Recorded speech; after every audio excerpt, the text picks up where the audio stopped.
날씨가 상당히 덥습니다. 코로나도 다시 기승을 부리고 있는데 무엇보다도 개인 건강 잘 지키시기 바랍니다.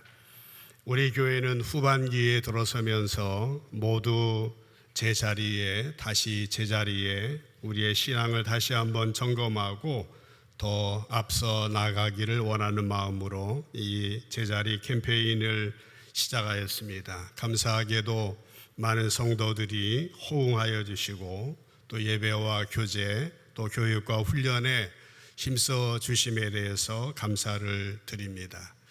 특별히 교회 학교에서는 어제부터 여름 성경학교를 시작하였습니다.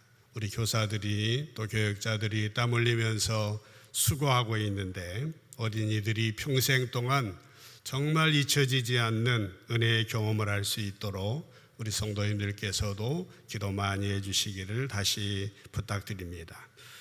우리는 지난 주일부터 이사야서를 통하여서 주님의 말씀을 듣고 있습니다. 오늘은 오라 우리가 여호와의 빛에 행하자라고 하는 제목으로 말씀을 드리고자 합니다. 오라 우리가 여호와의 빛 가운데 걸어가자라고 하는 이사야 선지자의 권면의 말씀입니다.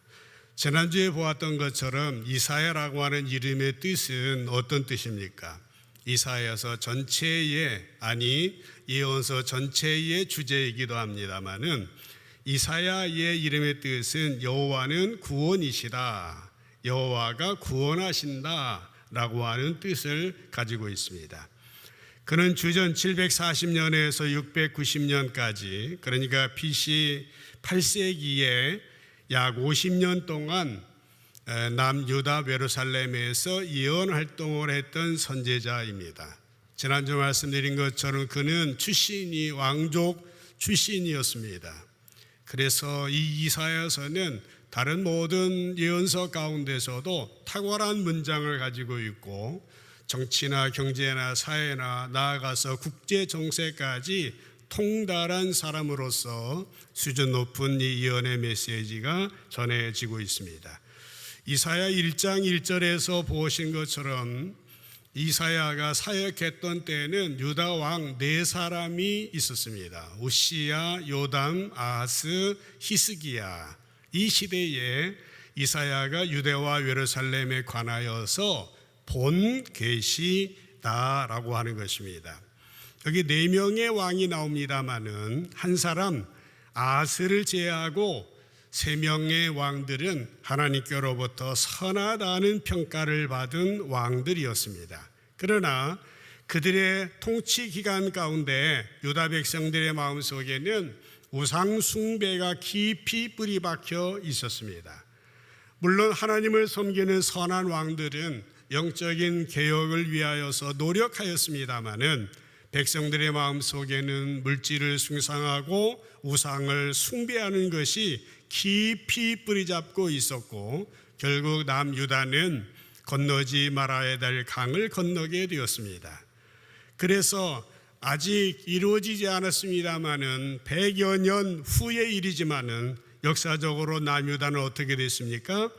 주전 586년에 바벨론의 느부갓네살 왕에 의하여서 멸망되었고 그렇게 위용을 자랑하던 솔로몬의 성전도 돌 위에 돌 하나도 남지 아니하고 완전하게 파괴되었습니다. 지금 이사야가 활동하던 주전 8세기는 그야말로 영적인 암흑기였습니다. 그래서 지난주에 우리가 보았듯이 하나님께서는 유다 백성들의 죄악에 대해서 책망하십니다. 특별히 내가 너희들이 드리는 제물에 대하여서 도무지 견디지 못하겠다. 그들의 예배에 대해서 책망하시면서 그러나 그래도 기회를 주시죠. 오라 우리가 서로 변론하자. 너희 죄가 추홍 같을지라도 진홍 같을지라도 흰눈처럼 양털처럼 희게 해주겠다. 오라 우리가 서로 변론하자. 한번 시시비비를 가려보자고 하나님이 유다 백성들을 초대하셨던 것입니다. 그런데 오늘 말씀에 보면은 이어서 하나님께서 이렇게 암흑 시대를 살던 선지자 이사야에게 가장 영광스러운 예언을 주셨습니다. 가장 절망스러운 시기에 가장 소망스러운 예언을 주셨다라고 하는 것입니다. 읽으시면서 눈치채셨는지 모르겠습니다만은 본문을 주의 깊게 살펴보게 되면은 앞과 뒤에 뚜렷한 대조를 이루고 있습니다. 이 대조는 남유다의 현재와 미래의 대조입니다. 현재 남유다는 영적인 부패의 흑치를 달리고 있고, 그리고 미래에는 그러나 영적인 영광의 극치를 맛보게 될 것이라고 하는 소망적인 메시지인 것입니다. 먼저 이사야는 남유다의 현재 상황을 설명하고 있습니다. 6절 말씀을 보시지요. 주께서 주의 백성 야곱 족속을 버리셨음은, 하나님께서 당신의 백성 야곱을 버리신 이유를 밝혀주고 있습니다. 그들에게는 동방풍속이 가득하며 라고 했습니다. 동방풍속이라고 하는 것은 어느 풍속이겠습니까? 동방이란 나라는 아람이나 메소포타미아나 모압이나 암목이나 이런 나라들을 말하는 것입니다. 그들의 풍속, 종교적인 풍속, 사회적인 풍속이 가득했다라고 하는 것입니다. 이른바 모압, 암몬 족속의 밀곰을 숭배하고 금오스 신을 숭배하고 바알보를 숭배하며 몰록 신에게 자녀를 제물로 바치는 행위 등등 이 동방풍속에 젖어 있었습니다. 뿐만 아니라 블레셋 사람들 같이 점을 치기도 하였습니다. 7절에 보면은 또 그 땅에 은금이 가득하고 보화가 무한하고 마필과 병거가 무수하였는데 8절에 보면은 그 땅에 우상과 미신도 가득하였고 9절에 보면은 그런 까닭에 천한 자나 귀한 자나 모두 점을 치고 우상에게 굴복해 있는 상황이 지금 남유다의 상황이라고 하는 것입니다. 그들의 풍성한 금은보화는 물질 숭배에 빠지게 하였습니다. 그들에게 무수한 마필과 병거는 남의 것을 탈취하기 위한 도구로 사용되어졌으며, 그래서 그들은 온갖 더러운 것들로 인하여 영적으로 시궁창같이 되었고, 하나님께서는 결국 그들을 버리고 그들을 심판할 수밖에 없었더라라고 하는 것입니다. 그러나 이사야는 이렇게 영적으로 캄캄한 상황 가운데서도 남유다를 향한 하나님의 계시의 말씀을 받아 선포하고 있는 것입니다. 1절로 돌아가 보면은 아모스의 아들 이사야가 받은 예루살렘에 관한 말씀이었습니다. 2절에 보면 이사야는 예언합니다. 앞으로 당도하게 될 새로운 시대를 이사야는 말이래라고 표현을 합니다. 말일이 뭡니까? 마지막 날에, 끝날에라고 하는 것입니다. 말일에 어떤 일이 벌어집니까? 그림처럼 그려보세요. 여호와의 전의 산이 모든 산 꼭대기에 설 것이요, 여호와의 전의 산이 모든 산 꼭대기에 올라설 거다 하는 것이고, 모든 작은 산 위에 뛰어나게 될 것이다. 으뜸이 되는 산이 될 것이며 모든 언덕보다 높이 솟을 것이니, 그래서 만방이 모든 민족이 다 그리로 몰려들게 될 것이다 라고 하는 메시지였던 것입니다.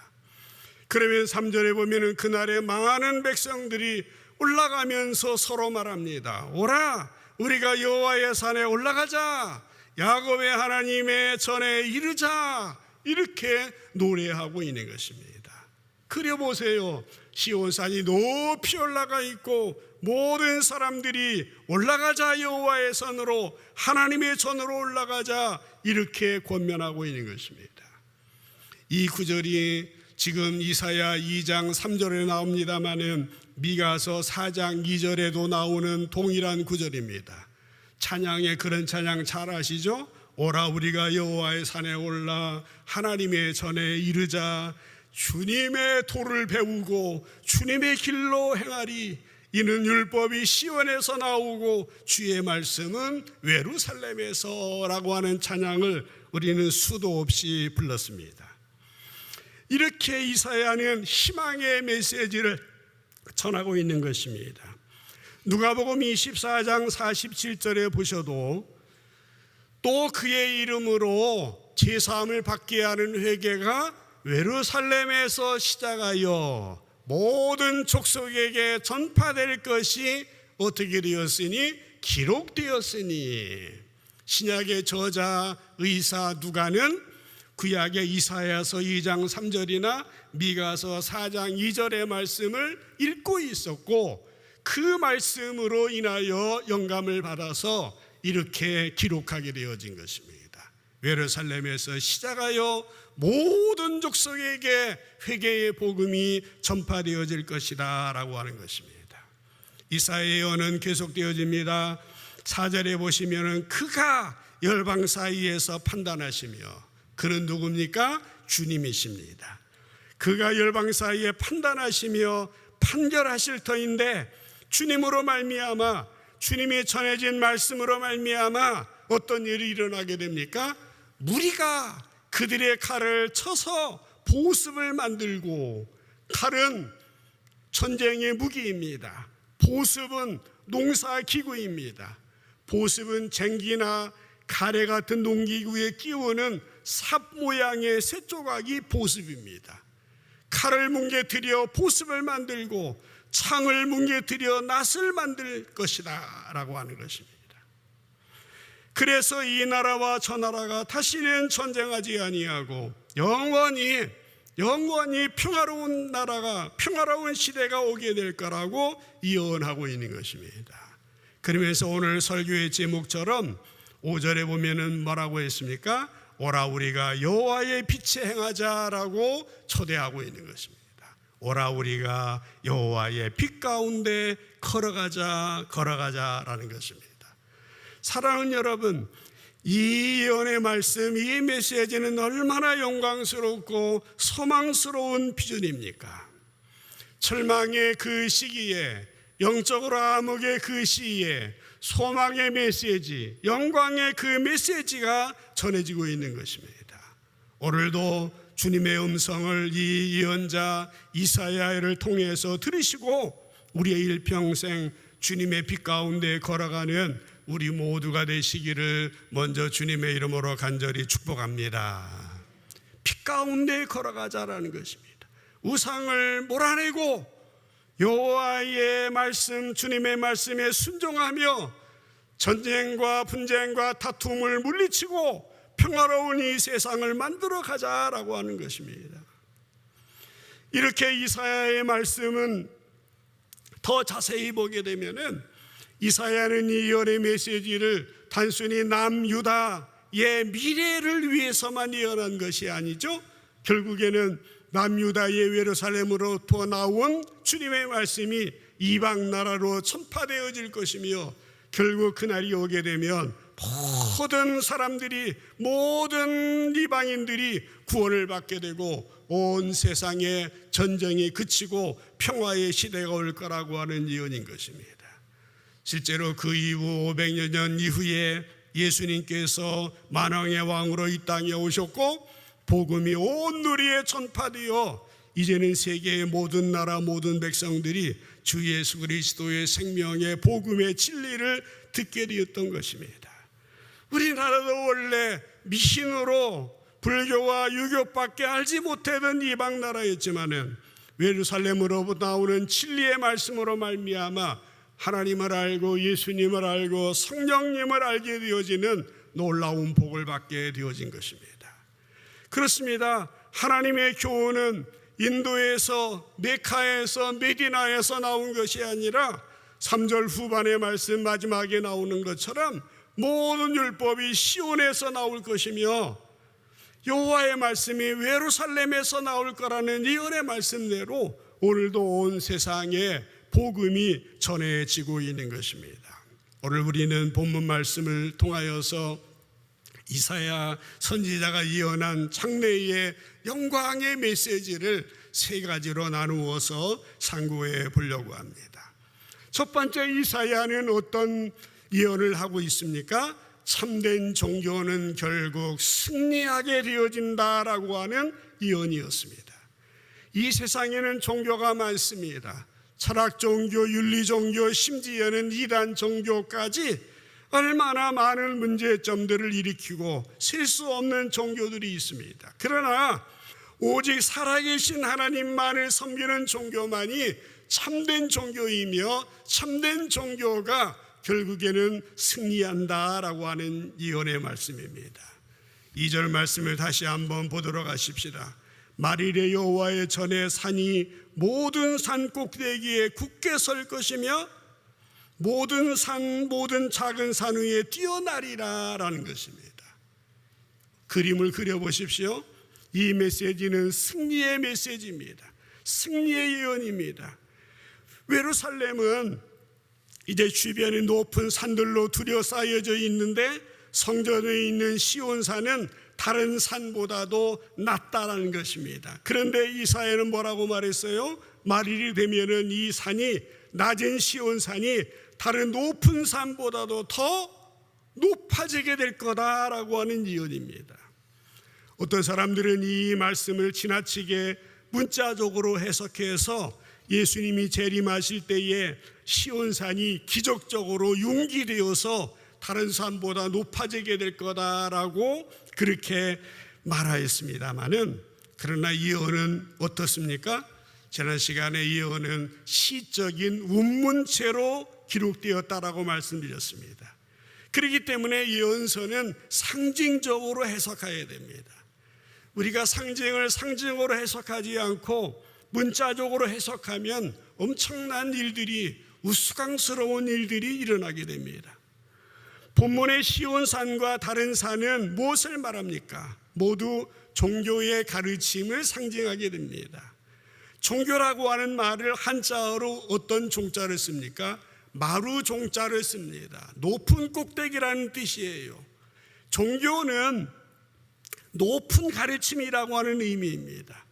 이 세상에 많은 산들이 있는 것처럼 세상에는 여러 종교가 있습니다. 이슬람교도 있고 불교도 있고 힌두교도 있습니다. 이런 큰 산들이 있습니다.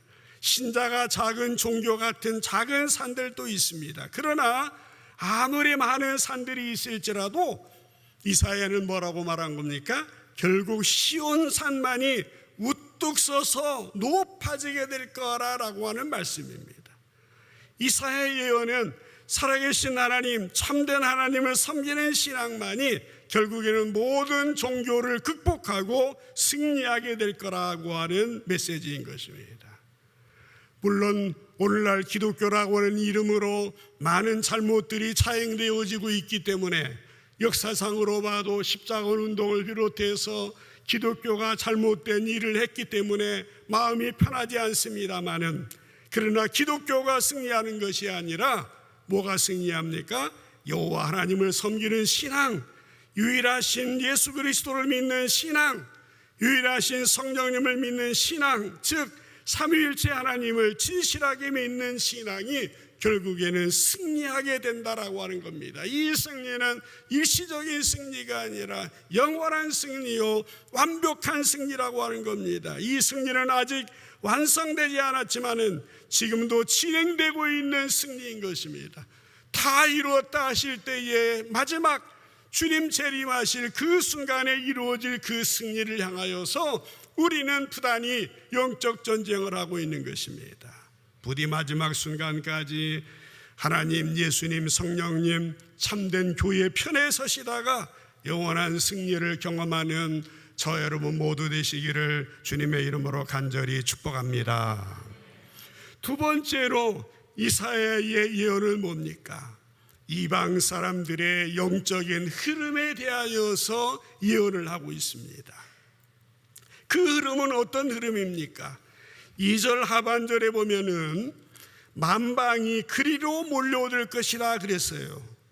3절에 보면은 오라 여호와의 산에 올라가 하나님의 전에 이르자, 그러면서 우리가 그 길로 행하리라 그렇게 말하고 있지 않습니까? 이건 무슨 말입니까? 이사야는 이방 사람들의 영적인 흐름이 결국에는 그 전에는 그들을 인하여서 영향을 받던 것이 이제는 주님으로 말미암아 영유 현상이 나타나게 될 것에 대하여서 말씀하고 있는 것입니다. 이방 사람들의 영적인 흐름이 이제는 역류되어지게 된다라는 겁니다. 자연 법칙에 의해서 물은 위에서 아래로 흐르게 되어 있어요. 낮은 산에서 높은 산으로 물이 흘러가는 법은 없습니다. 그러나 오늘 본문에서 이사야는 뭐라고 예언하고 있습니까? 낮은 산들로부터 높은 산인 시온산으로 물이 흐르는 역류 현상이 일어나게 되어질 것이다 라고 하는 것입니다. 앞에서 보았던 것처럼 이사야가 살던 이 시대는 시온산이 낮은 산이었고 이방 종교들이 높은 산이었습니다. 그래서 이방 종교의 영적인 부패와 도덕적인 부패가 유다로 흘러내려왔습니다. 그러나 장래에는 어떻게 됩니까? 이 흐름이 역류가 된다, 이 흐름이 반전이 될 거다라고 하는 예언입니다. 말일이 되면 이방인들이 이방 풍습과 미신을 버리게 되어질 것이고 가장 높은 산 시온으로 하나님을 찾아 거슬러 물결처럼 거슬러 올라가게 될 것이다 라고 하는 이러한 메시지인 것입니다. 그렇습니다. 우리가 예수님 안에서 영적인 역류 현상이 일어나지 않습니까? 사도 바울은 그 사실을 너무나 잘 알았고 로마서 6장 23절에 보면은 그렇게 말했습니다. 죄를 지으면 죄의 열매, 죄의 대가는 죽음입니다. 죄를 지으면은 죽게 되어 있습니다. 그러나 하나님께서는 은혜로운 선물을 주시는데 어떻게? 예수 그리스도 우리 주 안에서 영원한 생명으로 살게 해주신다라는 것입니다. 주홍빛 같고 진홍빛 같은 지혜를 가지고 있는 사람이라도 예수님을 구세주로 영접하게 되어지면은 모든 죄를 다 사함받게 되어지고 하나님께 의인으로 인정받게 되어지는 것입니다. 하나님과 원수되었던 그런 사람도 예수 믿으면 하나님과 화목하게 살게 되는 것입니다. 그래서 우리는 죽어도 부활과 영생을 누리게 되며 당당히 하나님 나라 천국에 들어갈 수 있게 되어지는 것입니다. 이것이 이른바 영적인 역류 현상인 것입니다. 이사야는 말일에 이런 현상이 일어날 거라고 예언하고 있습니다. 그러면서 한 단계 더 나아가서 이런 구원의 역류 현상뿐만 아니라 시온산에 올라가는 모든 사람들이 다른 백성들을 함께 초청하여 올라가는 그런 일이 일어나게 될 거다라고 예언했습니다. 3절을 다시 한번 보시죠. 오라 우리가 여호와의 산에 올라가자, 야곱의 하나님 전에 이르자. 그가 그 길을 우리에게 가르치실 것이라 우리가 그 길로 행하리라 하리니. 그렇게 말하고 있습니다. 무슨 말입니까? 이 말을 통해서 우리는 하나님의 복음이 온 세상에 전파되어지는 모습을 보고 있습니다. 이것이 바로 전도요 선교인 것입니다. 우리가 예수 믿고 구원받아 제사함 받고 성령님을 체험했을 때에 우리는 나 혼자 천국 간다는 이기심에 빠져 있을 수 없습니다. 다른 사람에게 구원의 소식을 전해야 됩니다. 우리가 진정으로 믿는다면 이 소식을 다른 사람에게도 전해야 됩니다. 이 복된 소식을 이웃에게 전해야 되죠. 이것이 참된 신앙의 표시인 것입니다. 우리는 구원받은 자로서 이웃을 향하여 오라 우리가 여호와의 산에 오르며 여호와의 전에 이르자 고내야 됩니다. 그래서 함께 하나님으로부터 진리의 말씀을 배워야 하는 것이에요. 사랑하는 성도 여러분, 오늘 우리가 주님 앞에 나와 이 무더운 날씨에도 하나님께 예배하고 있습니다. 세상 사람들의 눈에는 주일에 쉬지도 않고 놀러가지도 않고 교회 가고 예배드리고 성역 공부하는 거 아마 어리석게 보일 수 있습니다. 그러나 부르심을 입은 사람에게는 이것이 뭡니까? 주님과의 만남의 시간이요, 은혜의 시간이요, 사랑의 시간이요, 위로의 시간이요, 하나님의 능력을 받는 시간이요, 하나님의 지혜를 얻는 그런 시간 아닙니까? 그렇기 때문에 주님과의 만나는 이 시간을 소홀히 여길 수 없는 것입니다. 우리는 그래서 모여서 예배드리고 말씀으로 무장하고 은혜를 받고 한 걸음 더 나아가서 우리 이웃들을 초청해서 그들도 주님의 말씀을 배우고 순종할 수 있도록 해야 되는 것입니다. 우리가 주님의 말씀을 배우는 것은 단순히 내 지식이나 학문의 폭을 넓히기 위한 노력이 아닙니다. 오직 그 말씀에 순종하기 위해서 말씀을 배우는 것이죠. 이사야는 바로 이렇게 하나님을 알지 못했던 이방인들이 하나님의 말씀에 순종하고자 하는 동기로 시온산에 올라 말씀을 배우는 시대가 올 것이라고 예언을 하고 있는 것입니다. 하나님 말씀 때문에 예수 믿고 세례받고 예배드리고 봉사하고 헌신하며 세상에 나아가 주님의 사랑을 전하며 실천하며 위로하며 축복하며 용서하는 그런 삶을 살게 되어진다고 하는 것입니다. 아무리 원수 같은 사람이라도 주님 안에 나갔을 때에 용서하고 이해할 수 있는 것은 순전히 주님의 말씀 때문입니다. 주님의 말씀이 그렇게 살라고 명령하시기 때문에 우리는 육신의 정욕을 극복하고 말씀을 따라 사는 삶을 이뤄나가게 되어지는 것입니다.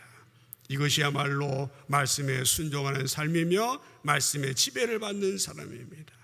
말씀을 따라 사는 사람은 이렇게 하나님의 은혜 가운데 세상의 흐름에 따라가는 인생이 아니라 세상의 흐름을 역류해서 살아가게 되어지는 것입니다. 그래서 사도 바울은 로마서에서 이 세대를 본받지 말고 하나님의 선하시고 온전하신 뜻이 무엇인지 분별하면서 살라라고 권면하고 있는 것입니다. 여러분의 삶이 이런 삶이 되어지시기를 주님의 이름으로 간절히 축복합니다. 마지막으로 이사야는 말일에 영광의 때가 올 거라고 선포하였습니다. 2절 말씀을 다시 한번 보겠습니다. 2절에 보면은 말일에 여호와의 전에 산이 모든 산 꼭대기에 굳게 설 것이요 모든 작은 산 위에 뛰어나리니, 이 말일이라고 하는 그 때입니다. 이 말일은 어떤 날, 어떤 때를 말합니까? 1차적으로는 이제 이스라엘 백성들이 남유다가 망하고 바벨론의 포로로 잡혀가다가 결국에는 BC 538년에 포로가 귀환되게 됩니다. 포로에서 돌아올 때를 지금 이 이사야서를 읽는 1차 독자들은 그때를 말일이라고 생각했습니다. 모세는 신명기 4장 30절 31절을 통해서 하나님의 말씀에 불순종한 유다가 이방 나라 포로가 되지만 끝날이 되면 말일이 되면 다시 여호와께로 돌아와서 나라가 회복될 거다, 그렇게 예언하기도 했습니다. 따라서 유대인들에게 말일은 어떤 날입니까? 망한 나라가, 포로된 나라가 다시 회복되는 날을 말하는 것이에요. 그런데 본문에서 오늘 이 시대에 우리들은 이사야가 말한 말일을 어떻게 이해해야 됩니까? 이제 우리들은 이 말일은 더 우주적이고 세계적인 사건이 일어날 때입니다. 이 때는 바로 예수님의 탄생으로 시작한 신약의 시대를 가리키고 있습니다. 다시 말하면 오늘 우리들이 살고 있는 이 시대입니다. 많은 분들이 말세를 말하면 오늘날은 말세의 치말이다라고 말합니다. 부정적으로 말해요. 심판의 날, 멸망의 날이 가까운 것처럼 말합니다. 그러나 성경의 끝날, 성경의 말일, 성경의 말세는 축복되고 영광스러운 시대입니다. 바로 우리가 살고 있는 이 시대를 의미하고 있습니다. 그래서요, 히브리서 1장 2절에 보면은 히브리서 기자는 이렇게 말했어요. 이 모든 날 마지막에, 이게 말일이에요. 말세입니다. 모든 날 마지막에는 누구를 통해서? 아들을 통해서, 예수님을 통해서 우리에게 말씀하셨으니 이 아들을 만유의 상속자로 세우시고 또 그로 말미암아 모든 세계를 지으셨다라고 말하고 있습니다. 하나님께서는 구약 시대에는 선지자를 통해서 말씀하셨지만은 신약 시대에는 예수님이 직접 말씀하시는 시대인 것입니다. 오늘 우리들이 그 시대에 살고 있습니다. 이사가 예언한 말일은 바로 이 시대입니다. 따라서 우리가 살고 있는 이 세상이 아무리 힘들고 정치, 경제, 사회, 문화적으로 힘들고 어렵더라도 너무 절망스럽게 바라볼 필요는 없습니다. 왜 그렇습니까? 오늘을 힘들고 오늘 우리가 싸워나가야 되지만은, 그러나 이사야가 바라본 영광의 시대, 그 비전의 시대가 우리 앞에 있기 때문인 것입니다. 그래서 지금은 어떤 때입니까? 은혜 받은 만한 때이고, 지금은 구원의 날입니다. 지금은 깨어 기도할 때인 것입니다. 주님이 예비하신 그 말일, 그 끝날을 바라보면서 하나님께서 에덴 동산에서 약속하셨던 그 약속이 마지막 새하늘과 새 땅에서 이루어지는 주님 재림하실 그 날을 바라보면서 오늘 힘차게 오늘 이 시대를 살아가게 되어지는 것입니다. 말씀을 마무리하겠습니다. 이사야는 말일에 사는 우리에게 마지막 권면을 하고 있습니다. 5절 말씀인데요, 우리 함께 한 목소리로 읽어보십시다. 좀 크게요. 시작. 야곱 족속아 오라, 우리가 여호와의 빛에 행하자. 다시 한번 시작. 아멘. 여러분, 지금 유다 백성을 야곱이라고 부르고 있어요. 야곱이라는 말이 무슨 말입니까? 형의 축복을 가로챈 나쁜 짓을 한 사람입니다. 그러나 그럼에도 불구하고 하나님께서는 뭐라고 했습니까? 야곱과 야곱의 후손을 용서하시면서 와서 여호와의 빛 가운데 살자, 여호와의 빛을 따라 살자 초청하고 있는 것입니다. 지금 세상은 어두움 가운데 있습니다. 예수님을 알지 못하는 세상은 캄캄한 세상입니다. 예수님을 알지 못하는 사람들은 삶의 의미와 목적을 알지 못하고 어둠 속에 살아가다가 결국 영원한 어두운 곳에 이르게 되어집니다. 그러므로 온 속에 있는 사람들은 빛을 따라가야 됩니다. 빛을 따라가도록 우리는 권면해야 됩니다. 하나님은 빛의 근원이십니다. 예수님은 세상의 빛이십니다. 성경은 진리의 빛이며 성령님은 빛의 인도자이신 것입니다. 그러므로 예수 믿는 우리들은 어떤 사람입니까? 여호와의 빛을 따라가는 사람들이어야 됩니다. 성도는 어둠 가운데 살아가서는 안 됩니다. 이사야 선지자가 권면한 대로 빛을 따라 사는 삶이 되어야 합니다. 우리가 예수 믿어 구원받아 하나님의 자녀가 되었다고 하는 것은 어떤 의미입니까? 구원받았다, 천국 보장됐다, 그것만이 아니죠. 오늘 우리가 살아가는 삶의 이 자리, 바로 여기에서 빛을 따라 사는 사람들인 것입니다. 오늘 이사야는 뭐라고 말하고 있습니까? 빛을 따라가 사는 사람들은 남을 해치기 위해서 전쟁을 준비하지 않습니다. 전쟁을 일으키지 않습니다. 칼이 변하여 창기 보습을 만들고 창이 변하여 낫이 되게 하는 그런 사람들입니다. 빛을 따라가는 따라 사는 사람들은 전쟁을 일으키지 않습니다. 싸움을 일으키지 않습니다. 평화를 이룹니다. 화목을 이루는 사람들입니다. 빛을 따라가는 우리들은 어떻게 됩니까? 교만하며 차고하지 않아야 됩니다. 여호와의 나라에는 교만한 사람은 낮아지게 됩니다. 하나님의 나라에서는 교만한 사람, 차고한 사람이 없습니다. 그러므로 빛을 따라 사는 사람들은 겸손하게 살아가야 됩니다. 교만하지 아니하고 차고하지 아니하고 겸손하게 주님 앞에서 따라가야 됩니다. 빛을 따라 사는 사람들은 하나님의 말씀의 지배를 받아야 됩니다. 우상이나 세상이나 사람을 의지해서는 안 돼요. 그래서 이사야 2장 22절에 보면은 이사야는 이렇게 말하고 있습니다. 너희는 인생을 의지하지 말라. 여러분은 누구 의지하십니까? 남편, 아내, 부모, 자식, 주변에 힘 있는 사람? 너희는 인생을 의지하지 말라.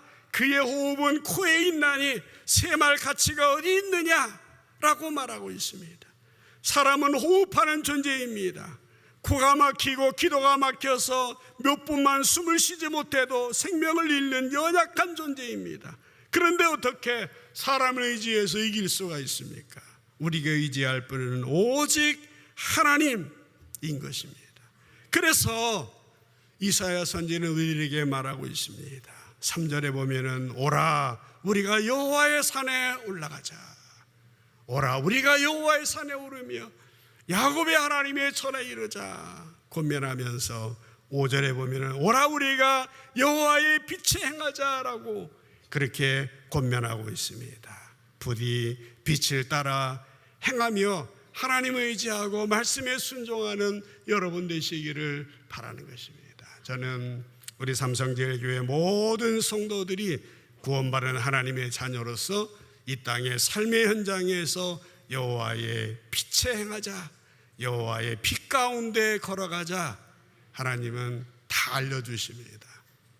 혹시 신앙이라는 이름을 가지고 있으면서도 여호와의 빛이 어디 있는지 보지 못하는 분들이 있다면 다시 깨우쳐야 됩니다. 하나님 우리의 양심을 통하여 우리의 지정의를 통하여 그것도 모르면 성경 말씀을 통하여서 우리들에게 빛 가운데 행하는 것을 가르쳐 주십니다.